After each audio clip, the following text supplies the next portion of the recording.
Do you need encouragement to turn tragedies into your own triumphant life story? If so, this podcast is for you. Listen to powerful guests who have persevered through challenges so you can gain strength to build your championship life.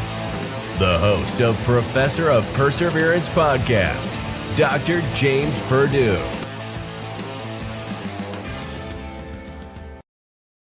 Hey, come on again today. Let's get some fired up. Get fired up, right? Fired up. Get some motivation, inspiration, encouragement.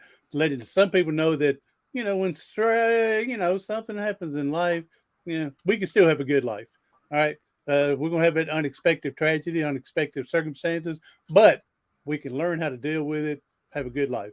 Hey, today our guest is going to, she helps listeners, other people move beyond their fears. We all have fears and disempowering beliefs to live their best life is what she try to help people with. Welcome to the show, Nancy Pickard. Thank you. Thanks for having me. Oh, thank you for coming on. As they say, thank you for sharing your valuable time with us because we know that time is valuable. And thank you for being here and going and, persevering with us. My pleasure. So, all right. So you've got a way that you're going to help us get past our fears. And again, we all have fears. Hopefully we don't let them dominate us and prevent us from doing what we would like in life. But some people it does. And I'm sure some fear is going to come to me later on in life. And I'm going to be afraid to take this step. And I'm going to use your information to get me strong enough to get through it. So great. You jump in, take over, and I'll hop in whenever I get an opportunity.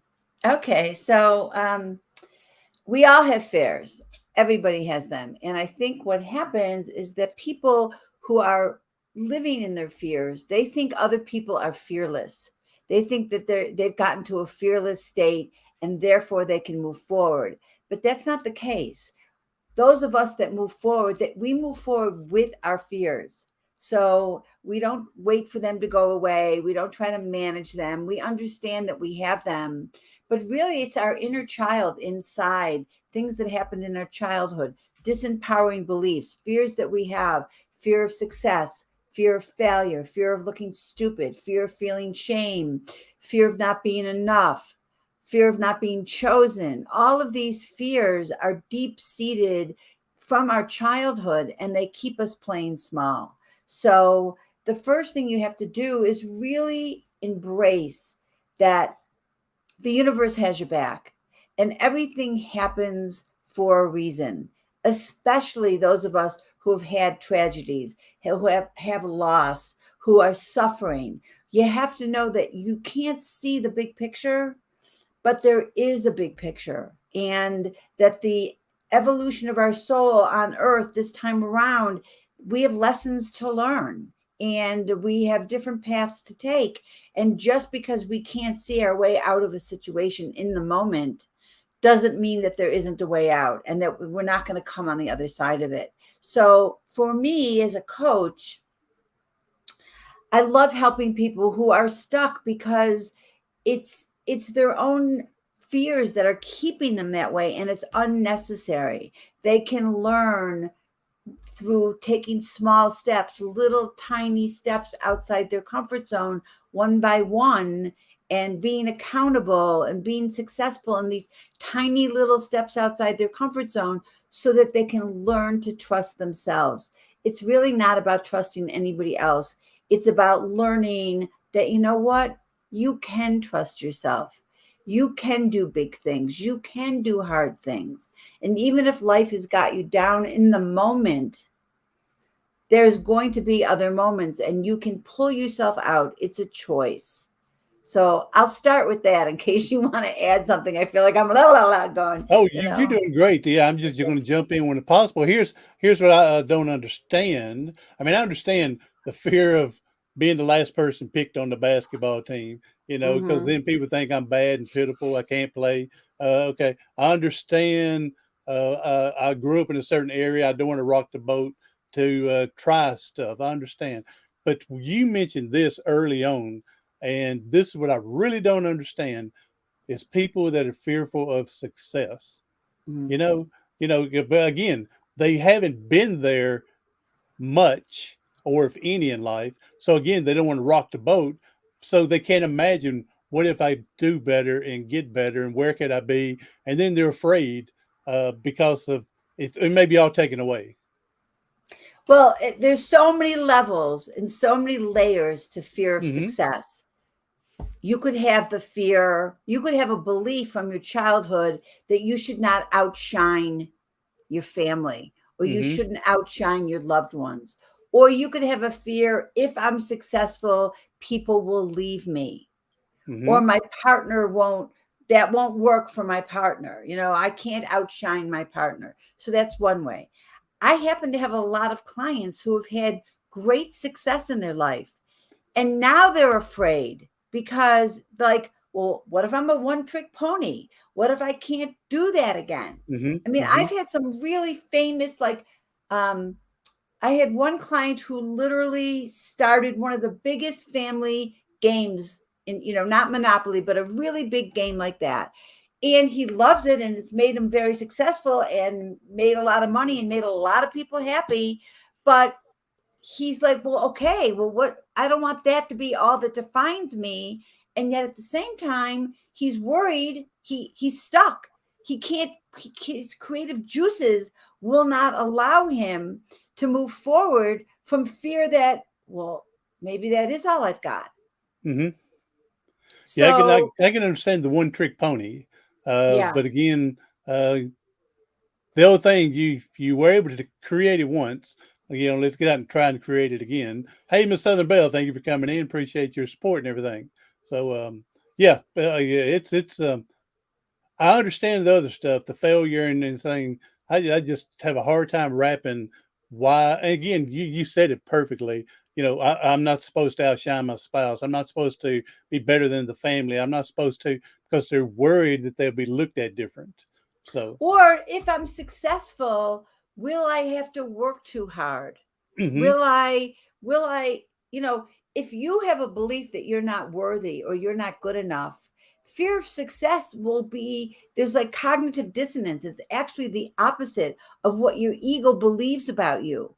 And so your ego doesn't want you to be successful because that doesn't fit in with what it believes about Hmm. you. Hmm. So Hmm. even that alone keeps people from being successful. Well, I don't want to change my life. Like, yes, you complain, but you kind of like your free time. You kind of like being the underdog. You're used to being the victim in your story. If you're successful, all of that changes, and your ego may not be ready for it. You may not be ready for it.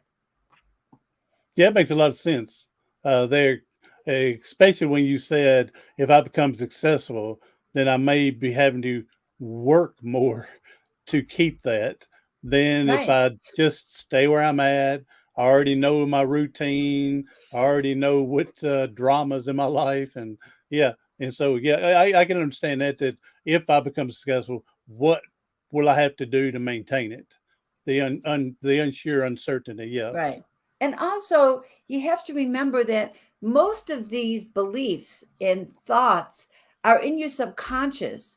You're not consciously saying, oh, wait, I'm not afraid of success. Hmm. It's not really in the conscious level, but it's underneath. And so, unless you are working with somebody or you can do your own inner work, you don't even know what's in there that's keeping you playing small and keeping you stuck. Yeah, that makes perfect sense there. Yeah, because we don't want to think of ourselves as being a loser or not trying, and but the subconscious knows the truth. Right. Or believes. Our childhood wounds sound like I'm not good enough. I'm broken. I need to stay quiet so no one will know. I need to Hmm. control everything so I can be safe. I need to take care of everyone else so I will be loved. I need to be perfect to be loved. All of these things, they're made as a child to keep you safe from a situation, and they do keep you safe. But as you get older, and you're now a conscious adult, they actually hurt you and they keep you playing small. And yeah, and I was going to say here that we again, it's our experience, how we've grown up and stuff, but we are our worst advocate. I mean, we want to sit there and say, well, Billy Bob Job down the road, he says that I'm wasting my time and money, and then my spouse is laughing at me for trying. But again, we ultimately make that decision whether we try or don't try, and we can't worry what the outside is saying. Yes, we would love to have their support, but again, we're the ones that ultimately make that decision to give a shot at it or just stay where we're at and don't rock the boat. Yes, exactly. And also, depending on who your people are, Mm-hmm. you know, if your friends are all heavy and you're heavy and you decide you're going to lose 50 pounds, well, that makes them all really uncomfortable. So you have to know who your friends are. Are they supporting you, or they actually want you to stay stuck in the mud with them? And that goes with your spouses and your family and everybody. So the people that are poo-pooing you from trying something new, you have to look at where it's coming from. Are they afraid and they don't want you to grow? Do they want you to stay where they are? Like all of those kinds of things.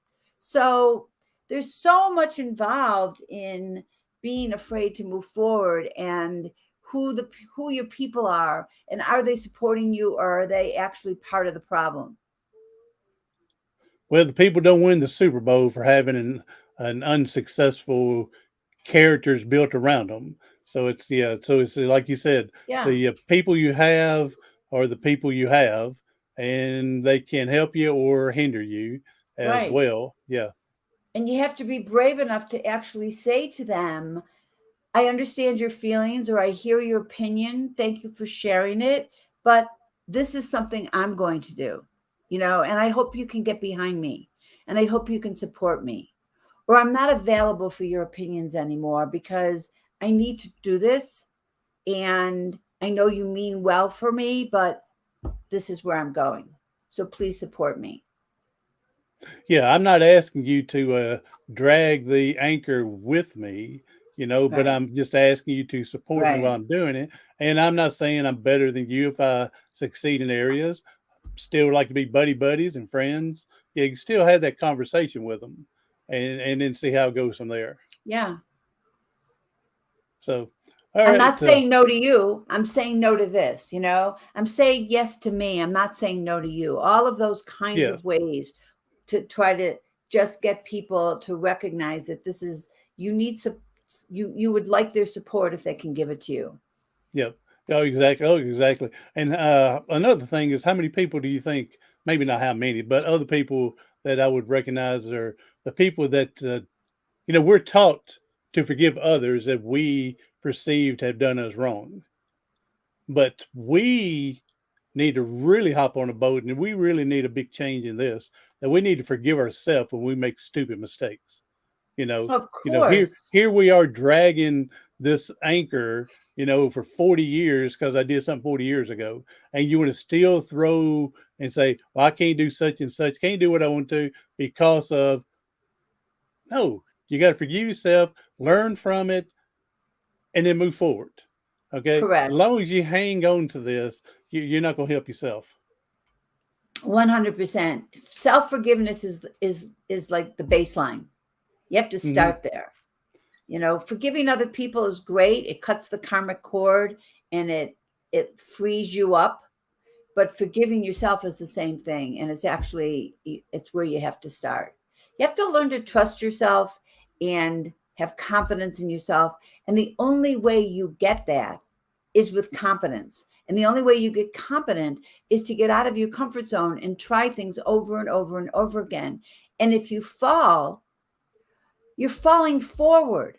You're trying something new. It's a stepping stone to success. So when something here's how I deal with fear. And this doesn't work for everybody, but it certainly works for me. Hmm. If there's something I'm afraid to do, I know I have to do it. I'm not talking about walking down the dark alley. I'm saying if somebody asks me to be a presenter in front of 100 people, or can I build a course I built a course for Gen Connect You that is hopefully going to be taken by LinkedIn Learning, that was a big deal for me. And my imposter syndrome was saying, oh no, I don't think so. I don't think you're big enough for that. They must think you're better than you are. That whole story loop was in my head. And I knew that the moment I stepped in and started to build the course and then finish the course, I would be exactly the person that I didn't think I was. And all it took was me stepping in. And then the next time somebody would ask me to do something, I would say, oh, right.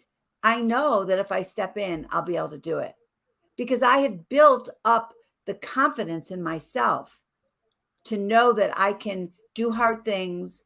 And if I don't know how to do something, I know who to ask. I can find out who to ask. It's not always how, but who.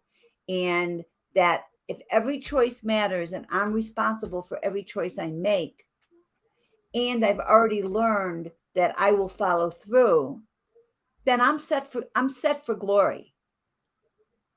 So those are the tools that people have to learn. Those are the tools that you have to learn. And it's starting with really small steps. I keep hearing that saying about how do you eat an elephant? Oh yeah. One bite at a time. Mm-hmm. And that's life. That's your goal. That's your visions. Everything you want to do, you have to break it down one bite at a time. I like what you said a minute ago with it's not always how, but who, who can help you, with certain things. And I'm very big telling people at the end of our fingertips, we got the whole world with this internet, and find someone that's gone through what you've been through, find an organization, an association, find a Facebook group, find a mentor, find a coach, find a supporter, somebody that's gone through what you've been through, and then see how they can help you get through it. Then I'm always big about once you learn that, then it's your responsibility to help the next person coming through it. I love that. Plus, when you have a tragedy in your life, people with similar tragedies come out of the woodwork. It's like the universe wants to support you. And so even though you might think you're the only one that's living through something, all of a sudden you're going to start to, it's like, it's not a coincidence. The universe is setting you up and sending you people who have gone through, or, oh my God, I know somebody who went through that and I could hook you up. And if you listen and you're open to the clues from the universe, you will find other people who are going through exactly what you're going through. It is amazing that we go through something for our first time ever in our life, and we think we're the only one that's going through this. We get so put down and lost encouragement, lost our confidence, and we feel like, yeah, we're the only one going through this. When in reality, like you said, you open up the universe, everything's going to come to you to help provide a support system with you. Exactly. And the thing is, nobody gets through life without some really bad stuff happening to them. Nobody. Mm-hmm. And so in my own life, I had 3 babies before I gave birth die, like one in my 9th month, one in my 6th month, one in my 7th month, like really tragic kinds of things that nobody in my world knew could even happen until it happened. And then, of course, I hear about all kinds of people that it happened to, but it wasn't in my radar. I've had cancer. I had my husband wanted out of our marriage after 26 years, and I was just like blown away. He married somebody 2 months older than our son. It's like I have dealt with a lot of stuff. So if people look at my life or my courage or my confidence and think, oh, yeah, but what does she know? What has she gone through? We've all gone through stuff. And it's not how often you fall. It's how long you stay down. Hey, and what are you going to do to get up? Yeah, it goes to Rocky. Rocky says it's not how many times you go down, it's how fast you get back up. It's right. All right, from it's Rocky. Right. Okay, so and at the same time, you want people's grief is not on your timeline. And you don't have to be, you don't owe it to anybody to explain why you're grieving or how sad you are or how hard it is for you to get up. It's your own timeline. But eventually, you have to take the lumps and learn the lessons. And with a broken heart and with fear and with no confidence anymore, you have to learn to trust yourself. It's inner work, it's an inside job. You have to find that inner strength that's going to give you it up the next day. And it could be Right. totally different from whatever someone else may be experiencing. Again, Right. my mother, she raised 3 boys, and her strength was making sure that we got raised.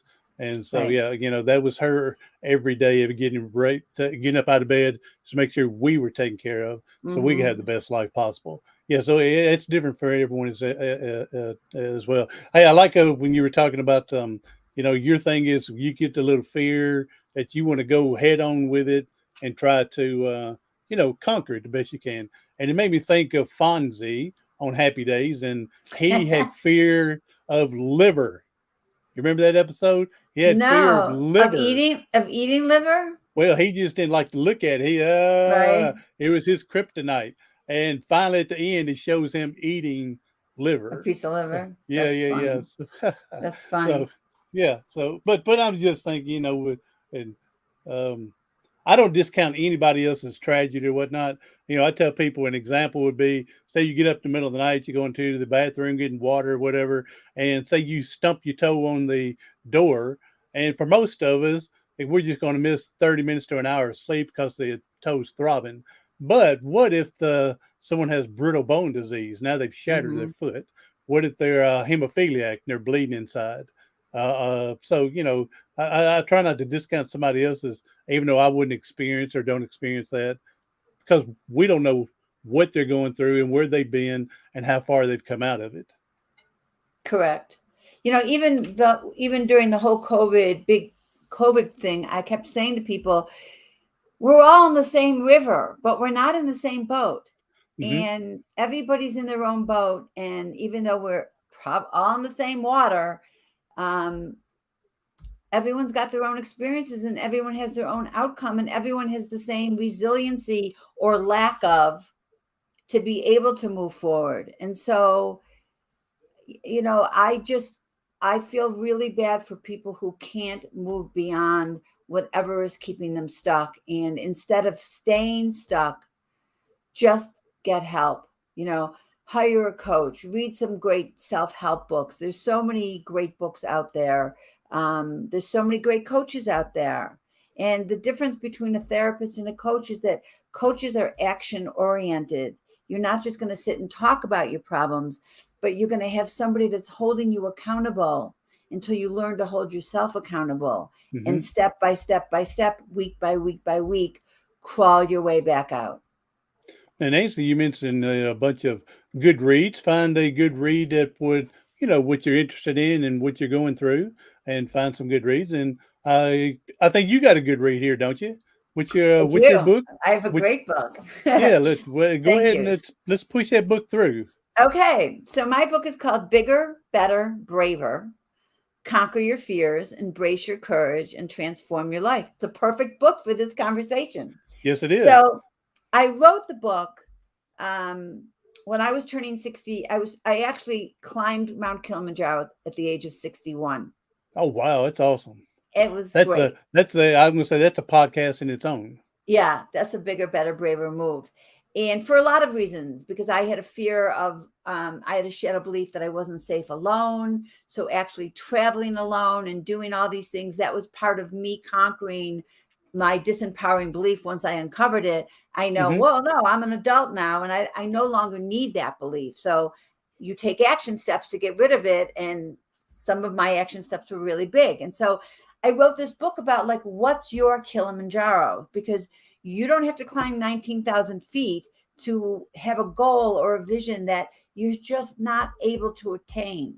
And not everybody can afford a coach. So my book is a step-by-step how to uncover your shadow beliefs, how to uncover your underlying commitments, your fears. What is your vision? How do you have a growth mindset versus a fixed mindset?